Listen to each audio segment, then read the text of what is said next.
चलिए आई, आज बड़ी ही खुशी की बात बा।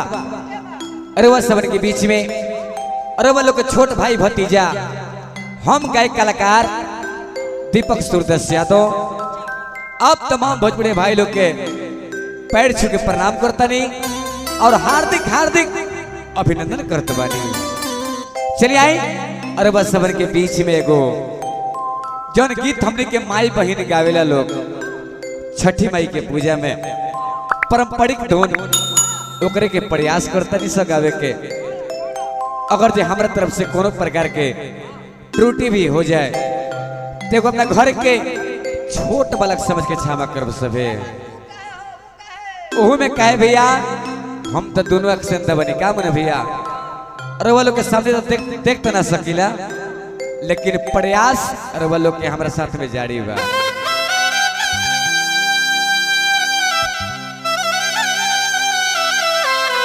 जय हो। हमनी के माई बहन लोग पूरा बिहार में छठ करेला लोग, गीत के गावेला लोग, कहेला लोग का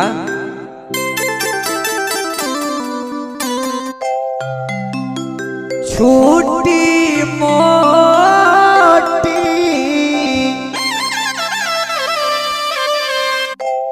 मालिन बेटिया भुइया लोटे के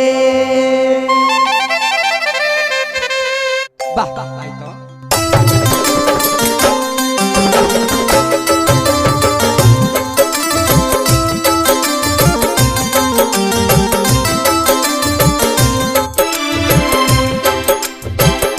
छोटी मोटी मालिन बेटिया से भुइया लोटे के,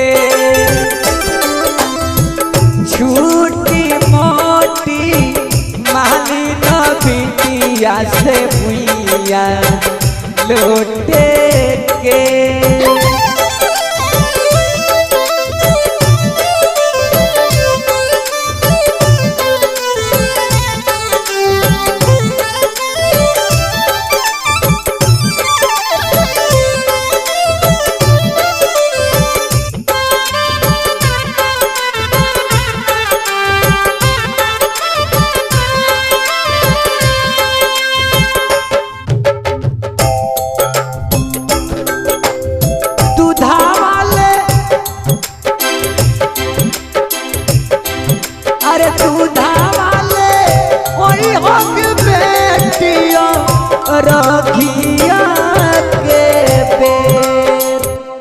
और देखिए आप लोग सोच रहे होंगे कि मुन्ना बिहारी मतलब ऐसे से हाथ को हिलाता है और हम सभी को मतलब बुर्बक बनाता है ना, लेकिन दीपक जी जो गा रहे हैं आप लोग समझ गए होंगे इनके गायकी से कि ये बिल्कुल लाइव प्रोग्राम चल रहा है। और जो हम लोग बजा रहे हैं आपका मुन्ना भाई एक ही ऑर्गन से बजा रहा है, तो आप लोग वैसे कलाकार को क्यों नहीं आगे बढ़ाते हैं?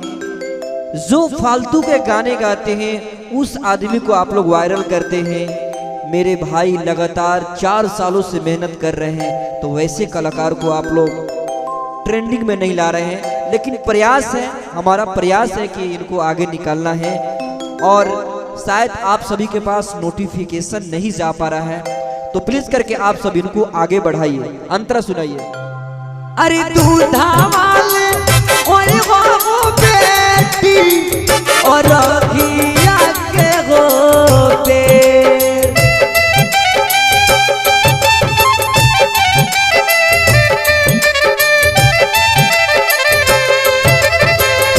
सिपुली ले ओए हो बेटी और घिया के होते, छोटी मोटी मालिन बेटिया भुइया लोटे हो के।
के हो पे पाली ना बेटिया से भुइया लोटे के छोटी मोटी माली ना बेटिया भुइया लोटे के। तो ये जो कार्यक्रम आप सब देख रहे थे बिल्कुल हम लोग लाइव दिखा रहे हैं और आप सभी से हम सब पैसा नहीं मांगते हैं, बस आप सभी से हम लोग आशीर्वाद मांगते हैं, है ना।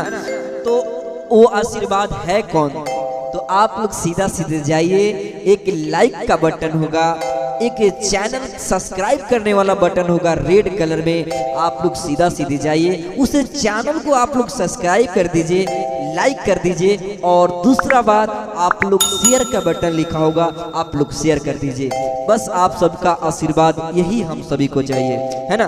तो अच्छा लगा हो वीडियो तो आप लोग जल्दी से चैनल को सब्सक्राइब कर लीजिए। चलिए नेक्स्ट वीडियो में मिलते हैं, तब तक के लिए good take care, bye bye, जय हिंद, जय भारत, वंदे मातरम।